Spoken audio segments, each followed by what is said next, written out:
আসসালামু আলাইকুম রহমতুল্লাহি ওয়া হ্যালো এভরিওয়ান। একমাত্র আল্লাহর আইন ব্যতীত মুসলমানের কপালে কখনো শান্তি ফিরে আসবে না। কোরআন ছাড়া মুক্তির কোনো পথ নেই। সকল পথ, সকল মত, সব দেখা হয়ে গেছে। আপনারাই বলুন, হয়েছে কিনা সব দেখা? আমার মনে হয় না যে আর কিছু বাকি আছে সব দেখতে।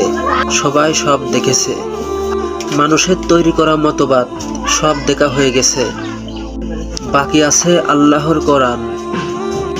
আল্লাহর কোরআন প্রতিষ্ঠিত হলে কি শান্তি হয় সেটা দেখা আমাদের বাকি আছে। আশা করি সবাই বুঝতে পেরেছেন।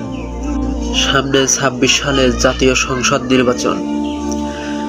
জাতীয় সংসদ নির্বাচনে আমরা সবাই, বাংলাদেশের সকল মানুষ হাতে হাত মিলিয়ে, কাঁধে কাঁধ মিলিয়ে একসঙ্গে ইসলামিক দলে ভোট দিই।